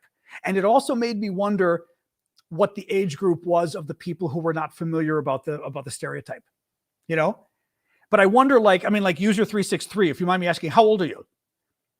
Are you like 20s or 30s? Actually, give me the age if you were not familiar with that stereotype. Let me put it that way. If you aren't familiar with that stereotype of Jews, like what the bad guys say, give me your age. Yeah, see, that's the thing. But even 30s, yeah, 47, I'm surprised, 46. But see, a lot of 20s and 30s though. Yeah. No, because it's just, like I said, I even called a Jewish friend because I'm like, okay, am I crazy? And he goes, no, of course that's a stereotype. But I wonder, older, I'm interested older though. The older thing is interesting, like folks in their 60s and 50s. I'm surprised about that. That's very interesting. Yeah. No, very familiar my age, I would think. But I'm always surprised with younger people but again, if you're younger, why is it a stereotype? Because it's prejudiced and bigoted and not correct, and it's overgeneralizing about an entire class of people and saying they're a certain way. So it's A, not correct, but B, it's just kind of creepy. You try not to say it until Asians, they're really blah, blah, In modern society, in educated modern society, we try not to talk that way about people anymore, because it's bad and it's bigoted.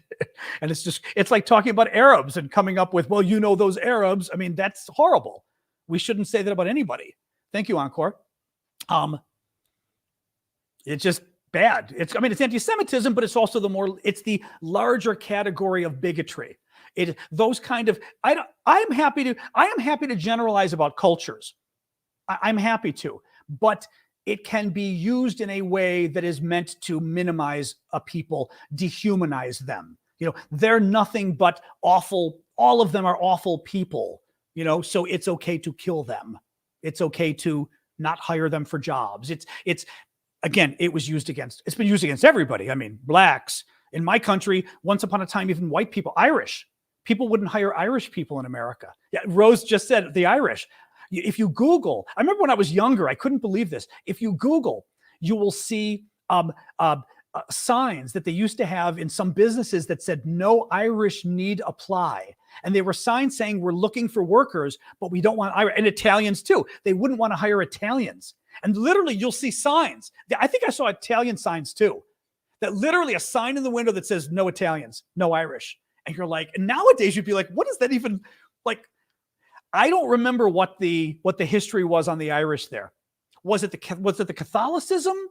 I don't remember what the situation was with the Irish. Someone's asking why. I just don't remember what that even was. Yeah, thank you, Timothy. was, I'm assuming, Catholicism. Pilar says drinking. Remember, Pilar, we're trying not to go there. So, you know, well, but why the potato famine would, well, I guess maybe, I don't know. I'm not, but you know what I mean? Like why them versus other, well, the English hated the Irish. Maybe that's it. Maybe that's it.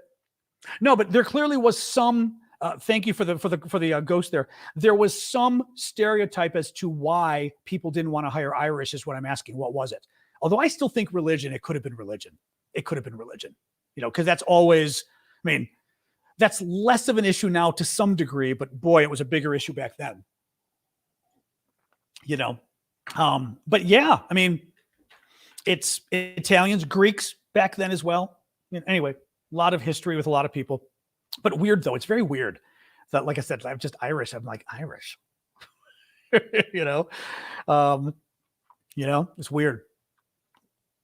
Anyway, what else we got, guys? What else?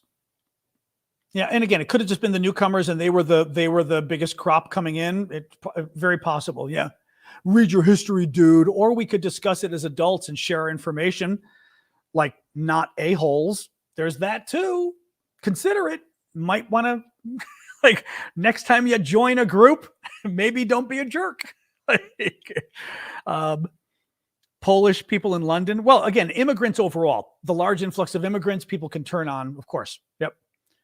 Sean King is kind of a creepy guy. I did see what he was doing. Yes. Sean King claimed he released the hostages or something. The Israelis were not thrilled about that. Swedish immigrants weren't liked. Really? Swedish immigrants in the U.S. in the 19th century weren't liked, you heard. How funny. It's funny just because, like, I think of Swedes as being whiter than white, but white may not have been the issue. Religion may have been the issue back then or something else. You know what I mean? So interesting. So interesting. Wow. People said Italians had diseases. Well, the Greeks, they didn't like either. We were dark and dirty. Yeah. Yeah. Portuguese was made fun of growing up, which again is so weird now to think. I'm like, Portuguese, you're European. Like now people are like, ooh, you're European. How cool. You know, it's just it's funny. Yeah. Puerto Ricans, well, you've had that prejudice. Yeah. I mean, you still have some of that Latino prejudice going on there. You'd certainly do. Yeah. Yeah. But no, but it's well, that too. Yeah. In any case, what is interesting is to go back in the history and see previous groups that now you'd look at and go, what the, like you just, well, because now they wouldn't be part of the prejudice. Like now, if you're white, right, you're in better stead. So now the idea of like white people being discriminated against previously by other white people seems crazy. But again, if they were using religion as a basis, then they might do it, you know, or you're an immigrant. I'm from here. You know, you're white, but who cares? You're an immigrant, you know? Thank you, Kronos. Your German-American grandmother thought your Italian mom was too ethnic. Oh my God. When I first moved to DC, I moved to DC back in 1985. And once or twice at college, undergrad. Okay. Growing up, a friend just asked me about this today, my friend Damien. He said, oh, you must have known a lot of Jews in high school. I said, I had one Jewish friend in high school. I only knew one Jew. I had a high school of 3,000 people. Each class had about 700 people in high school. So, you know, freshman, junior, you know, sophomore, freshman, junior, whatever. Freshman, sophomore. I'm not even getting the order right. Each class had about 700, about 3,000 people. I knew one Jewish guy in the 1970s. And I remember Keith Spergel. And I asked Keith is out there somewhere. He was at the reunion. And I asked Keith and I said, Keith, I don't get it. Like, why don't people like Jews? Because I said, you look like me and everybody else, and you're really nice. But I mean, I was probably like 14 to 13 at the time. Thank you, Florian. And I just was like, and I was honest. I was like, I don't understand. And he said, John, I really don't know either. But I remember his answer. He was like, I don't really know. But so there was like one Jew in high school. In college, people thought I was Jewish. And I was in Southern Illinois, University of Illinois in Champaign. And I got several. The one I remember, I was in an elevator and I was living in a dorm that had a lot of Jewish students living there. And I'm taking the elevator and some like fraternity guys get on the elevator. And one of them says something like, look at and he uses the K word for Jewish people, which is a horrifically bigoted word. Look at the K over there in the corner. And I looked at him, and I was like 19. And I said to him, and of course, in retrospect, I should have said more, but I was like, I'm not even Jewish. Like, what are you talking about? But I had never experienced something like that before. And I got it a couple times in college. Then I moved to Washington, D.C. in the 1980s. And I come to Washington, D.C. We're not going to spell it. No, we're not going to spell it. You can Google it. You must know, unless you're not American, fair enough. But no, I'm not going to spell it. You can Google words, bad words if you want, and I'm sure it'll come up. But then I moved to Washington, D.C. And I get here, and all of a sudden, people start saying to me, this is like 1985, 1986, I'm going to events. I'm at Georgetown Law, Foreign Service, going to cocktail parties and things. And I'm meeting established people in Washington, older than me, women and all this kind of stuff. And thank you for the gift there, Ellie. And multiple times I had people ask me in Washington and go, oh, so nice to meet you. So what is your family name? And they would ask me my family name. And I was like, why? I'm from Chicago. You don't ask somebody their family name. I'm like, why? Right? So what is your family name? And I'm like, Aravosis. And they go, oh, what is that? I said, it's Greek. And I kid you, more than once I got, oh, I thought you were Jewish. And they would say it like that. And I was kind of like, what the hell was that? Like multiple times. Or the other thing I would get was, and I mean, again, this was the 1980s, early 90s, and then it stopped. I would get, oh, my dog wants water. I may have to go run and get my dog some water and come back. The second thing I would get was, I think it's so interesting that you're ethnic. And I was like, I'm ethnic? You're kind of like, who isn't ethnic? Like, what does that mean? I'm ethnic. I'm like, everybody's ethnic. Oh, sorry. My dog wants water. 1 second. Quick drink for the dog. And we're continuing. I'm coming. All right. Okay. I'll do your teeth later. We're busy talking, but I will give you some water. There you go. Okay. So yeah, there was weirdness in Washington, D.C. back in the 80s. It was weird. It was, I think, East Coast. It was a little of everything. But that was stuff. I mean, like in Chicago, I never got it. At school, I got some of the anti-Semitic stuff, but otherwise, like from Chicago, everybody's from everywhere. So like, I mean, it's like New York. I mean, everybody's from you get every community, you've got a big group of them in Chicago. But I love that you're ethnic. I love that you're ethnic. I'm like, okay, lady. Very weird, very weird. But no, somebody said ethnic. That's why I thought that was funny, because somebody said I got called ethnic. I'm like, that's exactly the same thing. Yep, that I got called. No, I love Chicago. DC, I can't stand DC. DC, oh my God, we've had carjackings now, epidemic carjackings in DC. The other day, we had two 15-year-old girls carjack somebody, and then in the last day or two, we had two 13-year-old boys carjacked a guy. The guy was a security guard. He shot one of the boys, killed him. Mind you, 13-year-old with his hand in the pocket pretending he had a gun, told the guy to get out of the car. The guy got out of the car, and the guy shot him. 15-year-old girls, which is pretty bad already, because girls doing this you just don't hear of. But two 13-year-old boys carjacking a car. Oh, I've got to read this too. Actually, I know we're doing what we did the other night, where we kind of go off on other topics, but I don't care. We had fun the other night. Listen to this. This was from the paper last night in Washington, D.C.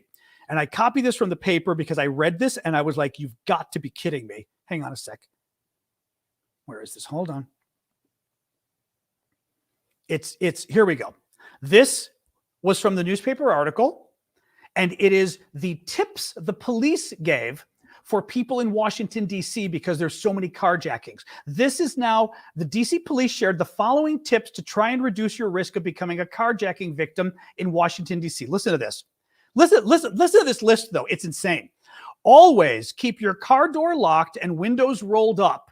If it's hot out and you don't have air conditioning, roll them up at least part way, no matter how short the distance you're traveling or how safe the neighborhood. Drive in the center lane to, Sasha, come here. No, come on, just wait. Drive in the center lane to make it harder for potential carjackers to approach the car. Avoid driving alone. in general, in the nation's capital. Try not to drive alone. Travel with someone whenever possible, especially at night. I mean, guys, this is like insane. When you are coming to a stop, leave enough room to maneuver around other cars, especially if you sense trouble and need to get away. So now when you're at a stoplight or a stop sign, leave enough room in case you've got to zoom away. I'm like, oh my God. Always drive with the door locked. Oh, and then my favorite, don't stop to assist a stranger whose car has broken down. You can help instead by calling the police. So now, if you see somebody like in the road, don't stop. Just don't freaking stop. This is the nation's capital, folks. But I love the don't drive alone. What? I mean, what? Unbelievable. I mean, but it is. The crime has been very in the U.S. overall. Crime apparently is getting better. Violent crime in D.C. it's gotten worse. This town. I hate this. I've always hated this town. Moving back to Chicago is hard though because I don't have a lot of friends there anymore. My family, some are still there, but it's like I don't know Chicago anymore. You know what I mean? And honestly, Illinois has its own problems. I mean, it's very expensive. Property taxes are out of control in Illinois. I mean, horrific property taxes there. The state has a huge budget deficit. So I don't know. I mean, come to Israel. Yeah. Israel isn't exactly top of my list at the moment. No offense. But, I mean, if I'm worried about locking my windows in DC, but no, it's terrible. It's just absolutely terrible, but what do you do? But anyway, oh boy. Marcus, late comment. I think Biden actually wants Ukraine war to drag on till Russian Federation collapses. That's the real reason. I mean, I don't think so. I mean, that's an added benefit, certainly. I don't think it's intentional, though. I don't think it's intentional, but I think it's an added benefit of, look, and this point I make, I mean, America has benefited significantly from the Ukrainians beating the bejesus out of the Russians. They've destroyed the Russian military, which benefits us significantly. Russia is our enemy. I mean, we don't like to use the word, but they are. And the Ukrainians have done us a great service. So yes, but I don't think that's the reason. I don't think Biden would do that. I don't think he would do that. Oh, so Kelly, you still get that. That's interesting. Okay. Sorry, guys, you know what? It's 7:40. I feel like we're getting a little late here. I do love that you guys are like hanging out though. It's nice because normally in the past we'd go this late and we'd like lose a lot of people. But I don't want to go too late. So I know. Well, last night went late too. I was in storytelling mode last night, so it kind of got fun. So I don't want to go too long. You leave your doors unlocked in Texas at night? Oh my God. God. My sister-in-law came to visit in Chicago and she kept leaving the door unlocked. And I was like, don't leave the door unlocked. And she goes, can you not leave the door unlocked here? I'm like, are you kidding? Are you mad? So it always kind of cracks me up. Well, Ashley, I mean, we're not talking towns here, but just in general, the Chicago area, you don't leave your door unlocked at night. Are you crazy? Yeah, Rabin, that was amazing. I was told my sister it today because she didn't know the story. Yeah, that was neat. I don't have a car, but I drive. But I don't have a car. But yeah. I mean, my God, always lock the doors. Are you kidding? Anyway, oh boy, guys. Oh, all right. I'm not doing a wrap up of the news. It's too much news. Thank you, Kronos. Thank you for that. And it's already an hour and 45 minutes. So your doors are unlocked. Are they really though? Party at Callum's. But seriously, can your doors be unlocked there where you live? I don't think there's going to be a World War III. I mean, thank you, Becca. I mean, Liel, the thing is, when you sort of look, here's the thing. I feel like, I mean, who knows, first of all, right? I mean, the Middle East, very complicated. I feel like there is definitely, thank you, Hedge. There's definitely the potential for the Middle East conflict to get bigger and scarier. Yes. America could easily get dragged in. You could have Iran, certainly some of Iran's proxies, Hezbollah, attack the American ships. I don't know what they've got, or some of the other terrorist groups. Would they be able to successfully attack an American ship? I know we've got a lot of defenses, but who knows? You could, and if that happens, right, you could have a really significant attack by one of these Iranian groups, these Iranian-supported groups in Syria and Iraq. What if they have a successful attack on an American military base and they kill 15 soldiers? Or, my God, 100 soldiers, whatever, right? I mean, think of the Beirut barracks, 280 or something. I forgot how many, 230. What was it in Beirut? Horrific number of U.S. Marines killed, right?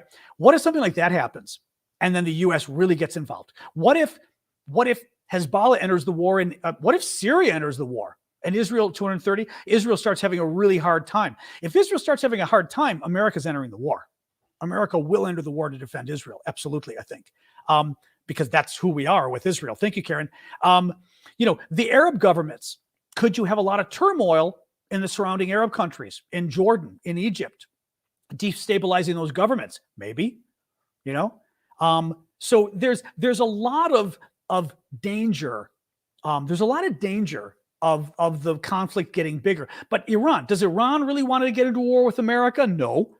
Does America want to get into a war with Iran? No. So I think that's beneficial. You also see it looks like Hezbollah and Iran are kind of holding back because, for example, Hamas keeps complaining. They did again, like yesterday, the day before. They keep complaining that Iran and Hezbollah, their allies, aren't joining in enough. So that's good, But I mean, there's a lot of bad guys in the region, I think, is the point. Even Gaza. I mean, you've got Hamas, but you've also got Islamic Jihad. You've got multiple terrorist groups in Gaza, which is just a little area alone. It's, in Syria, Egypt and Jordan, good guys. I mean, Egypt, dictator, good guy, but good guy. Jordan, good guys. Lebanon, good guy government, bad guy controlling southern Lebanon, terrorist group. Syria, bad guy dictator. Syria, Iraq, bad guy terrorist groups or militant groups with ties to Iran. And then Yemen and all that crap. You get just a lot of bad, what happens too if the war goes on and these deaths keep happening and the Arabs decide to do an oil embargo? If the Arabs decide to do an oil embargo, then just because I think Americans will be pissed. Last time we didn't, any case, there's a lot of potential for things getting worse, but I don't see it being like a Russia versus America versus China kind of thing. That I don't see. I don't see that. I just see messier, scarier, no problem. I just see messier, scarier, etc. Which there's definitely potential for that. And I don't know how you avoid it. My dog is very upset. Oh God. She's doing I'll show you. I always love to show you when she's doing her thing on the floor. Wait, where is she? There she is. She's doing her thing on the floor where she finally went because she wasn't getting my attention. So she just laid down, sighed, and she's waiting. You guys, let's see. Oops. Oh, it's just a little bit in the way. Yeah, you're not. Oh, you can just see that. There you go. You can just see her. You guys there. That's Sasha there. You can just see her looking very annoyed. But it's so funny. She went. It was just the little pathetic deflation. Anyway, no, China, who knows what happens with China? She did have a costume. Sasha also had a Star Trek costume. I have from Next Generation. Sasha's, hang on, is from the original Star Trek. She's got, and I did not put her headdress on. She was Spock today. This is her Spock. There's a little communicator on her chest that you can't see. And she's got little Spock ears, but she doesn't like them. So I don't make her wear them because she doesn't like wearing things on her head. But it's hard for you to see, but it's a little Spock. She's a Yorkie Bichon, but she does look like a Westie in that picture. But yes, she's up again. I see you. I know. I see you. Now she's also standing at attention looking kind of like pissed off. I know. I see you. Don't worry. All right, guys. I'm going to go. All right. Yeah. Good night, Callum. All right, lol. I will talk to you later, guys. I'm going to, Halloween. I'm wearing my normal clothes tomorrow. This was good. This was fun, though. I just literally right at 6 o'clock, I thought I didn't put my costume on. So that's why I decided to put it. But I love it. It's got the communicator, too. Although the communicator it's not a communicator that beeps, but it's still pretty cool. So I like my and it fits, which I was very surprised. Thank you guys. Thank you for the ghost there. All right. Anyway, thank you guys. Thanks for joining us. Thank you for the gifts, for everybody being here, the mods. You know what's nice too, actually? By the end of the show like this, we sort of lost most of the crazies. Thank you, Ellie. So it's a much more civilized crowd. Thank you, Royce and Mike. And who is it? Thank you, Jel, for that. Oops. I'll make sure I didn't forget anybody. That was another one. Oh, the ghost. I didn't see who did the ghost. Thank you for the ghost. It just, because it did the ghost and then it took your name off the screen. Sorry about that, but thank you for that. All right, guys, but thank you. Yep, I'm going to go. We'll see you tomorrow night, 6 o'clock Eastern. Remember, in the U.S., our time has not changed yet this week. So like right now, it's 7:49 p.m. where I am. Just keep it in mind. Lock your doors. Exactly. I am not trick-or-treating tonight. I may turn on something scary. We'll see. And otherwise, I'll see you guys tomorrow night, 6 o'clock Eastern. All right. Thank you, guys. This was fun as always. All right. Have a good night.